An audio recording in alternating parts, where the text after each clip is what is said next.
सुप्रभात साथियों, दोस्तों। आज आपके समक्ष हम लेकर के उपस्थित हुए हैं पंत जी को। दोस्तों, पंत जी को आज हम आपको पढ़ाएंगे इनकी व्याख्या। व्याख्या पढ़ाने से पहले 2 मिनट में हम रिकॉल कर लेते हैं इनके साहित्यिक परिचय से। पंत जी, इनका पूरा नाम है सुमित्रानंदन पंत और हमारे 4 स्तंभों में से एक माने जाते हैं। पंत प्रसाद हैं, क्योंकि छायावाद के प्रवर्तक, छायावाद के उन्नायक, छायावाद के जन्मदाता प्रसाद, जयशंकर प्रसाद। तो उसके बाद हमारे सुमित्रानंदन पंत आते हैं, महादेव वर्मा और सूर्यकांत त्रिपाठी ने डाला। दोस्तों, आज हम पंत को पढ़ेंगे। पंत का जन्म, जैसा कि बेसिकली माना जाता है, अल्मोड़ा के पास कौसानी नामक ग्राम में हुआ था और इनके पिता का नाम गंगादत्त। और कुछ ही घंटे के बाद, यानी कि 5 से 6 घंटे के बाद इनकी माता का अल्पायु में ही, अर्थात जन्म के कुछ ही घंटे बाद इनकी माता का स्वर्गवास हो गया। साथियों, पंत हमारे प्रकृति के सुकुमार कवि के रूप में माने जाते हैं। इसी प्रकार से आपको एरो लगा करके या फिर स्टार बना करके और फिर एरो लगा के पॉइंट टू पॉइंट आपको साहित्यिक परिचय लिखना होगा। ठीक है। पंत हमारे प्रकृति के सुकुमार कवि के रूप में माने जाते हैं, नोट कर लीजिएगा। और इन्होंने हिंदी खड़ी तत्सम भाषा का प्रयोग किया है। इनका जो दोस्तों, और इनको ज्ञानपीठ पुरस्कार भी मिला था। किस रचना पर मिला था? चितंबरा पर। नोट कर लीजिएगा, इनको चितंबरा पर क्या मिला था? चितंबरा पर मिला था, चलो हम बता देते हैं। चितंबरा पर इनको मिला था ज्ञानपीठ पुरस्कार 1968 में। 1968 में इनको चितंबरा पर ज्ञानपीठ पुरस्कार मिला था। और साहित्यिक साहित्यिक अकादमी पुरस्कार इनको कला और बूढ़ा चांद पर मिला था। और लोकायतन पर इनको जो है दोस्तों, इसको लोकायतन पर मिला था, सोवियत लैंड पुरस्कार मिला था। तो 3 पुरस्कार से सम्मान पंत जी हमारे माने जाते हैं। इसके अलावा इनकी और काव्य रचनाएं हैं, ग्रंथि है, वीणा है, गुंजन है, स्वर्ण धूलि है, स्वर्ण किरण है, अतिमा है, अणिमा है, ग्राम्या है, लहर है, वो सॉरी लहर नहीं है, लहर तो प्रसाद का है, पल्लव है, गुंजन है। इस प्रकार से दोस्तों की काव्य रचनाएं हैं। और इसके पहले हम ये पढ़ रहे हैं आपको नौका विहार, इसके बाद फिर आपको पढ़ाएंगे परिवर्तन। ये अभी इन्हीं की रचनाएं हैं। नौका विहार, जो कि हमारा प्रतापगढ़ जिले में काला कांकर है, वहीं पर जो काला कांकर का राजभवन बना हुआ है, प्रतापगढ़ जिले के काला कांकर राजभवन के समीप गंगा के किनारे पर पंत जी बिल्कुल उसी का यहाँ इन्होंने सुंदर और सहज वर्णन किया है। दोस्तों, स्निग्ध माने होता है तरल, स्निग्ध माने होता है तरल या फिर चिकनी। काठिन्य शब्द मैं आपको बताता चलूंगा। पेंसिल हाथ में ले रही है दोस्तों, और उसको नोट कर लीजिए। स्निग्ध माने होता है तरल या चिकनी। ज्योत्सना माने होता है प्रकाशित। ज्योत्सना माने होता है प्रकाशित। प्रकाशित। जो भी काठिन्य शब्द मिलेंगे, उज्जवल तो जान ही रहे हो, सफेद होता है। अपलक माने होता है, उपसर्ग है, पलक ना गिरे। पलक ना गिरे, इसको कहते हैं अपलक। ठीक है। और अनंत माने होता है अनंत। अवसर्ग है जिसका कोई आदि और अंत ना हो, अर्थात आसमान। नीरो माने होता है शब्द रहित। नीरो माने होता है शब्द रहित। भूतल माने होता है पृथ्वी। दोस्तों, नोट कर लीजिएगा, जो भी काठिन्य शब्द है मैं बता देता हूँ। सैकत माने होता है बालू। सैकत माने होता है बालू, क्योंकि जब तक शब्द के अर्थ आप नहीं जानोगे, व्याख्या नहीं कर पाओगे। सया जान रहे हो। धवल माने होता है सफेद। तनवंगी माने होता है छर हरे बदन वाली नायिका। नोट कर लीजिएगा, छर हरे बदन वाली नायिका। ठीक है। तनवंगी माने होता है विरल, माने सब पास में आना। क्लांत माने दुखी। लेटी माने लेटी हुई है, तापस वाला। चलो इतना पढ़ा देते हैं, उसके बाद फिर हम जो भी काठिन्य शब्द थे मैंने इसको नोट कर दिया है, बाकी मैं आपको पढ़ाता चलूंगा। दोस्तों, व्याख्या देखिए, बिल्कुल समय नहीं बर्बाद करना है।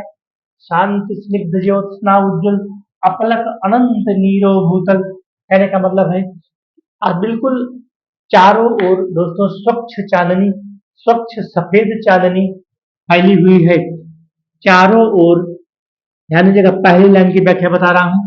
चारों ओर बिल्कुल सफेद स्वच्छ चांदनी प्रकाशितमान है या फिर फैली हुई है।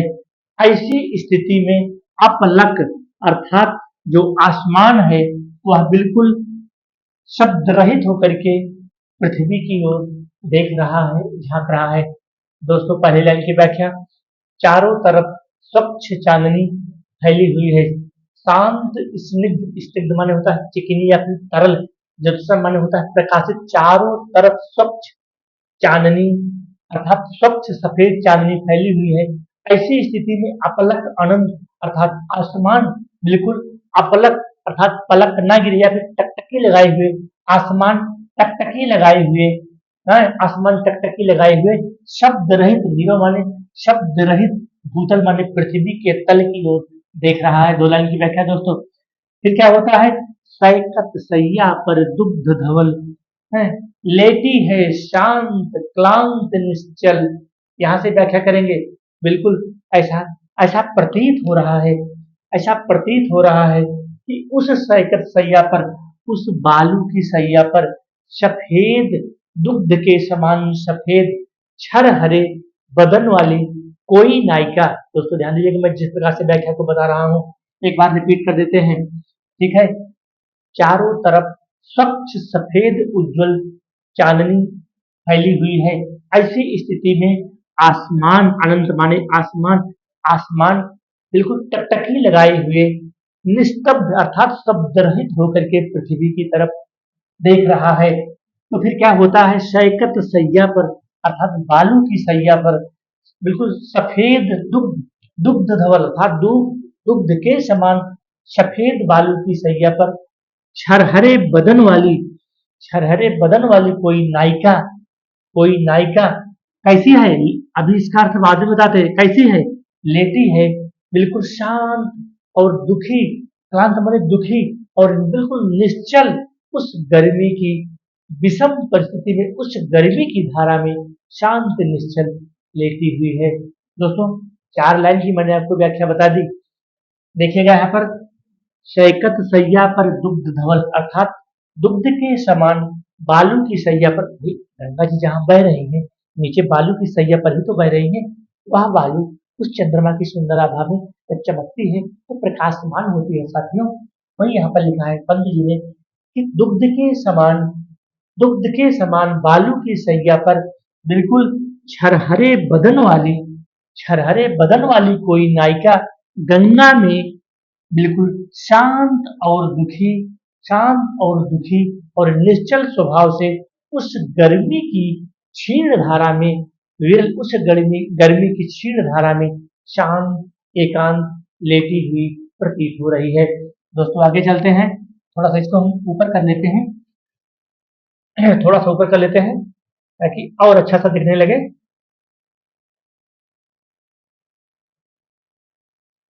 यहां तक हो गया है, यहां तक हो गया है।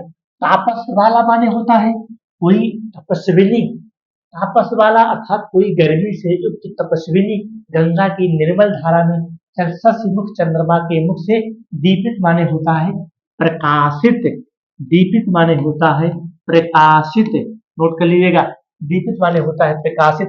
करतल माने होता है हाथ, करतल माने होता है हाथ, ठीक है, करतल माने होता है हाथ।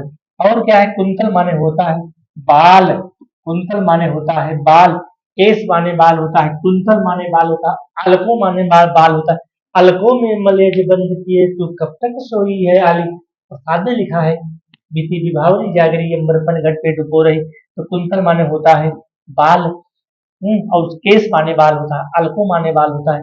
इस प्रकार से यहाँ क्या है, वह वह तपस्विनी, जो तपस्विनी, जो बाला रूपी तपस्विनी गंगा की निर्मल धारा में शशिमुख से दीपित अर्थात चंद्रमा के सुंदर प्रकाश से प्रकाशित मान होकर के वह तपस्विनी रूपी वाला क्या है, मृत्यु करतल, ऐसा लग रहा है कि अपने हाथों में प्रकाश को धारण किए हुए है। फिर क्या है, लहरें उर पर कोमल, उर माने होता है हृदय, लहरें, ऐसा महसूस हो रहा है कि उस तपस्विनी रूपी वाला के हृदय पर, उस तपस्विनी रूपी वाला के अंतस्थल पर कोमल कुंतल, कोमल बाल, छोटे छोटे कोमल बाल बिल्कुल लटकते हुए दिखाई पड़ रहे हैं। फिर क्या होता है, गोरे अंगों पर सिहर सिहर, जो उस नायिका का जो छरहरे बदन वाली, जो तनंगी माने छरहरे बदन वाली, जो छरहरे बदन वाली वह नायिका है, उसके गोरे गोरे अंगों पर, उसके साफ सुंदर सुकोमल अंगों पर सिहर सिहर लहराता तार तरल सुंदर ऐसा महसूस हो रहा है कि बिल्कुल चारों तरफ से प्रकाशित मान हो रहा है। और वह सुंदर वह वो वह जो वातावरण है इतना सुंदर और मनोहारी लग रहा है। दोस्तों अब हम चलते हैं अगले पैराग्राफ पर। यहाँ पर शांत रस है, बिल्कुल तत्सम युक्त खड़ी भाषा का सुंदर प्रयोग है। और यहाँ पर अनुप्रास रूपक और श्लेष अलंकार का यहाँ पर सुंदर वर्णन किया गया है। अब हम आते हैं अगले पेज पर। बिल्कुल बुक सामने रखिएगा, हम अगले पेज पर आ गए हैं। दोस्तों ऐसे पढ़ाते और बढ़ाते हम आगे चलते जाएंगे, ठीक है, क्योंकि हमने इस पीडीएफ बनाया है। चंचल अंचल सा नीलांचल नीलांबर, नीलांबर में कौन सा समास है भाई? नीला है अंबर, नीला है अंबर अर्थात अंबर। यहाँ पर कर्मधारय समास हो जाएगा। क्या होगा? कर्मधारय। कर्मधारय मैंने आपको बताया था कि कर्मधारय की दो विशेषता है। पहली सी कंडीशन है विशेष विशेषण, दूसरा एक उपमेय और उपमान पर चलता है।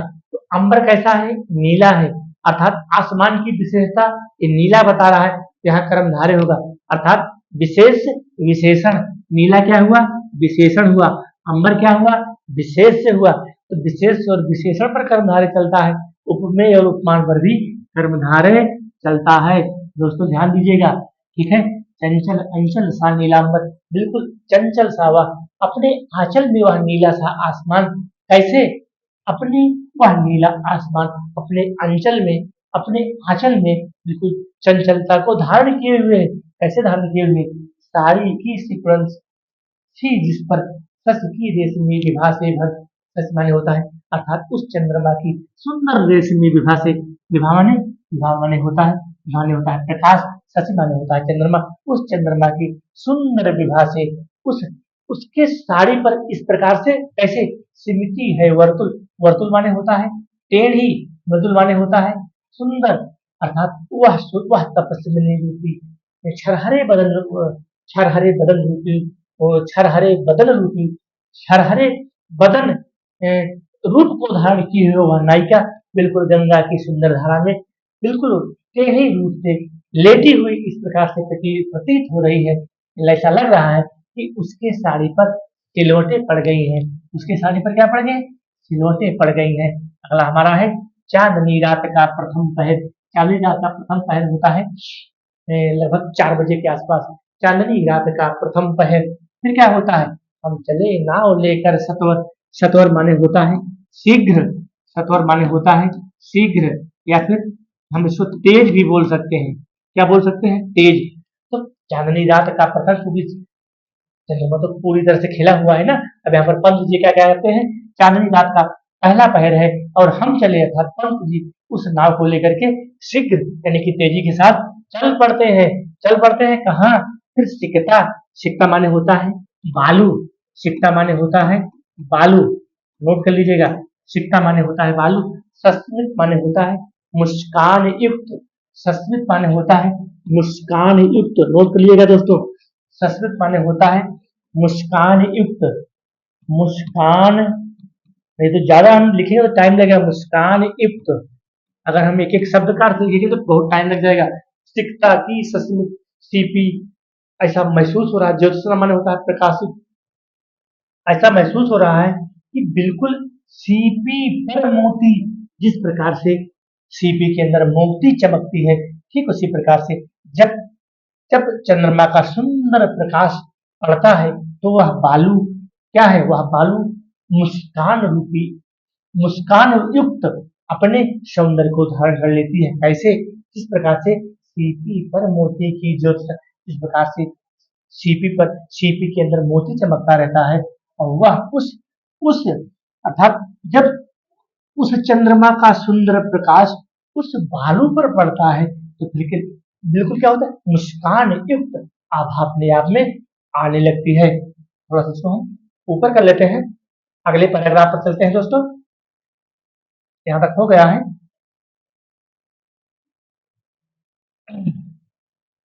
लो पाले चढ़ी उठा लंगर, लंगर माने होता है दोस्तों कांटा, लंगर माने होता है कांटा। कैसा कांटा? बता रहे हैं अभी। जो नाव को रोकने के लिए जो नाविक होते हैं, जो मल्लाह होते हैं, उसी कांटा को डाल देते हैं ना, वो रस्सा में बंधा होता है, उसी को कहते हैं लंगर। तो क्या है, लो पाले चढ़ी, लो पाले चढ़ी था लंगर। बिल्कुल नावें एक के ऊपर एक चढ़ी जा रही हैं, बढ़ी जा रही हैं। उस पे क्या करते हैं जो नाविक है, मल्लाह है, वो लंगर डाल देते हैं। और क्या करते हैं, मृदु मंद मंद मंथर मंथर लघु तरणि। तरणि माने होता है नाव, तरण माने होता है नाव। नोट कर लीजिएगा, तरणि। अगर तरणी हो जाएगा तो स्त्री हो जाएगा, तरणी और तरणी तुम्हारा उसमें शब्द युग्म में भी आ जाएगा। तरणी माने होता है नाव, अगर तरणी हो जाएगा तो स्त्री हो जाएगा। मृद मृदु मंद मंद मंथर मंथर लघु तरण हंसनी सी सुंदर।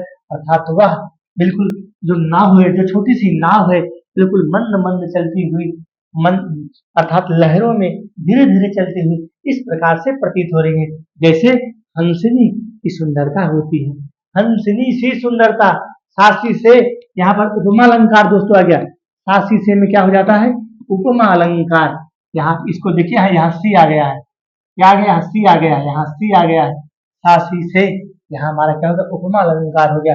फिर खोज रही, फिर खोज रही पालों के पर, ऐसा महसूस हो रहा है वह अपने पालों को, अपने रास्तों को, अपनी मंजिल को वह नाव खोज रही है। ठीक है, अगला हमारा है निश्चल जल के सुचि। सुचि माने होता है पवित्र। निश्चल जल के सुचि दर्पण पर बिंबित हो रजत पुलिन निर्भर। रजत माने होता है चांदी, पुलिन माने होता है सुंदर। अर्थात उस स्वच्छ जल पर, उस पवित्र स्वच्छ जल पर जब चंद्रमा की आभा, जब चंद्रमा का सुंदर प्रतिबिंब पड़ता है तो क्या होता है, दोहरे ऊंचे लगते क्षण पर। अर्थात उस गंगा की धारा पर एक दोहरा प्रभाव बढ़ जाता है, दोहरा प्रकाश बढ़ जाता है। तो फिर होता क्या है, काला काकर का राजभवन सोया जल में निश्चिंत प्रमन। ऐसा महसूस हो रहा है कि बिल्कुल काला काकर का राजभवन सोया हुआ उस गंगा की गंगा की धारा में बिल्कुल इस प्रकार से अपनी सुंदरता को बिल्कुल निश्चिंत रूप में बिखेरता हुआ सो रहा है। काला काकर का राजभवन सोया जल में निश्चिंत प्रमण। अर्थात ऐसा महसूस हो रहा है कि काला काकर का राजभवन बिल्कुल गंगा की सुंदर धारा में सोते हुए बिल्कुल दिखाई पड़ रहा है। पलकों पर वैभव स्वप्न सघन, और पलकों पर वैभव अर्थात उसको किसी भी प्रकार का वैभव, किसी भी प्रकार का डर, किसी भी प्रकार का स्वप्न, किसी भी प्रकार की तकलीफ नहीं है। ठीक है, अब हम चलते हैं अगले पैराग्राफ पर। दोस्तों बिल्कुल जहां भी ना समझ में आए हमको कमेंट से बताना, हम व्याख्या को आपको फिर से पढ़ा देंगे। जो भी हमारे छात्र छात्रा हमारी पीडीएफ अपलोड करने के बाद इसको देखेंगे, जहां भी दोस्तों दिक्कत है, जहां भी व्याख्या ना समझ में आए कमेंट करना, हम फिर आपसे फिर आपको पढ़ा देंगे। नौका से उठती जल हिलोरे, अर्थात जब नौका उस गंगा की धारा में चलती है तो अपने अपने आप लहरें उठती हैं। क्या है, छोटी छोटी लहरें उठती हैं। नौका से उठती जल हिलोरे, अर्थात वह सुंदर नाव जब धीरे धीरे बढ़ती हुई आगे को चलती है तो लहरें उठना शुरू हो जाती हैं और हिल पड़ते नभ के ओर छोर, और इधर से उधर कोई ओर छोर का पता नहीं है। कैसे, विस्फारित नैनो। विस्फारित नैनो माने होता है आंख फाड़ कर देखना, आंख फाड़ कर देखना। हाँ, आंख फाड़ कर देखना। नोट कर लीजिए, विस्फारित नैनो माने किसी को आंख बड़ी करके देखना, आंख फाड़ कहते नहीं भाई हमारी तरफ क्या आंख फाड़ के देख रहे हैं। विस्फारित नयनों से निश्चल कुछ खोज रहे चल धारक दल। ऐसा महसूस हो रहा है कि उस नाव पर बैठे हुए जो हमारे हैं चल, तारक दल माने होता है तारों का समूह। तारक दल माने होता है दोस्तों तारों का समूह, तारों का समूह। तो तारों का समूह, तारों का समूह हो जाएगा। ठीक है, नोट कर लीजिएगा, तारक दल, तारों का समूह। ऐसा महसूस हो रहा है कुछ खोज रहे चल तारक दल उस गंगा की सुंदर आभा में, उस आकाश में टिमटिमाते हुए तारे। ऐसा महसूस हो रहा है कि कुछ उसमें खोज रहे हैं। और क्या है, विस्फारित नयनों से निचल, और अपने आंखें फाड़ फाड़ करके उस गंगा की स्वच्छ उज्ज्वल दूध के समान सफेद धारा को देख रहे हैं। कौन देख रहे हैं, यही तारक दल। अर्थात तारों का समूह। फिर क्या होता है, ज्योतित कर नभ का अंतस्थल, अर्थात ज्योतित माने प्रकाशमान करना, कर माने हाथ, नभ माने आकाश, अर्थात अंतस्थल माने अंदर का भाग, और जो चंद्रमा है वह गंगा की सुंदर धारा को, गंगा की बिल्कुल अंदर की धारा को, जहां पर गंगा जी बह रहे हैं उस बालू की अंतस्थल धारा को बिल्कुल ज्योतिर्मय अर्थात प्रकाशित कर रहा है। जिनके लघु दीपों को चंचल अंचल की ओट किए अविरल, अर्थात ऐसा महसूस हो रहा है कि जिनके लघु दीपों अर्थात जिनके छोटे छोटे चंचल दीप अपने आंचल में बिल्कुल ओट अर्थात उसको छिपाए जा रहे हैं, ऐसा महसूस हो रहा है कि जिनके लघु दीपों को चंचल अर्थात जिनके छोटे छोटे दीप, जिनके छोटे छोटे चंचल दीप, अंचल माने आंचल, आंचल की ओट में क्या है, लगातार बिल्कुल छिपाए चले जा रहे हैं। और फिरती लहरें लुक छिप पल पल कर, और लहरें क्या है, जैसा महसूस हो रहा है तो लुका छिपी का खेल खेल रही है। फिरती लहरें लुक छिप पल पल, अर्थात जो लहरें हैं, जो गंगा की सुंदर लहरें हैं, ऐसा महसूस हो रहा है कि वह बिल्कुल लुका छिपी का खेल खेल रही हैं। इसको हम थोड़ा सा ऊपर कर लेते हैं। सामने शुक्र की छवि झलमल, यहाँ से देखना दोस्तों, बहुत इंपॉर्टेंट पैराग्राफ है, परीक्षा की दृष्टि से बस समाप्त है।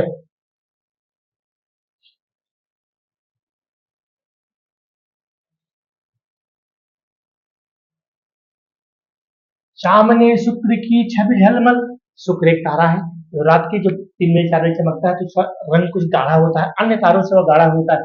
सामने शुक्र की छवि झलमल, अर्थात उस गंगा की सुंदर आभा में जब शुक्र नक्षत्र की आभा पड़ती है, उसका सुंदर प्रकाश पड़ता है तो क्या होता है, पैरती परती परी सी जल में कूल, अर्थात ऐसा महसूस हो रहा है कि कोई सुंदर परी उस गंगा की सुंदर धारा में किनारे, उस गंगा की सुंदर धारा में, उस गंगा के किनारे में खेल रही है। जो पहले कचों में हो ओझल, कच माने होता है बाल, कच माने होता है बाल, अर्थात अपने सुंदर रूप में, दोपहरे माने अपने सुंदर रूप में बालों बालों को बिल्कुल लटकाए हुए ओझल हो जा रही है, ओझल हो जा रही है। बड़ा ही सुंदर और मार्मिक वर्णन दोस्तों यहाँ पर प्रसाद ने किया है। इसीलिए तो प्रसाद को प्रकृति के या सुकुमारकम माने जाते हैं, अर्थात प्रकृति के इन्होंने बिल्कुल सूक्ष्म तत्वों का, बारीक तत्वों का विवेचन किया है। और हमारे प्रसाद ने अगला है, लहरों के घूंघट से झुक झुक कर दशमी का सस निज तिर्यक, जो दशमी का चंद्रमा होता है, ठीक है, जो दशमी का चंद्रमा होता है, दशमी का सस निज, अर्थात अपने मुख को टेढ़ा किए हुए तिर्यक माने जो दशमी का चंद्रमा होता है, ऐसा महसूस हो रहा है कि अपने मुख को टेढ़ा किए हुए लहरों के उस घूंघट को झुक झुक करके देख रहा है, और दिखलाता मुग्धा सा रुक रुक कर, और अपने रूप को दिखाते हुए अपने आप में मोहित हो रहा है, अपने आप में सुंदर रूप को, सौंदर्य को बसा रहा है। तो दोस्तों हम इसको ऊपर कर लेते हैं ताकि हमको झुकना न पड़े, और ये ऊपर जाएगा भी नहीं। अब तो जाएगा, चल भैया अब तो ऊपर चल।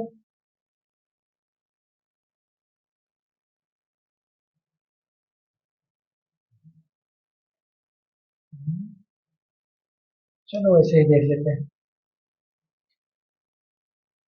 अगला है दोस्तों, जब पहुंची चपला बीच धार, चपला माने होता है बिजली, अर्थात वह नाव जब बिजली की तरह बीच धारा में पहुंचती है, दोस्तों यहाँ पर ध्यान दीजिएगा, अब उससे हमें लग रहा होगा, दिखाई पड़ रहा होगा, जब पहुंची चपला बीच धार, अर्थात वह सुंदर नाव जब बिजली की तरह बीच धारा में पहुंचती है तो होता क्या है, छिप गया चांदनी का कगार, अर्थात जो गंगा का कगार सुंदर चंद्रमा की आभा में दोनों तरफ दिख रहा था वो बिल्कुल छिप गया।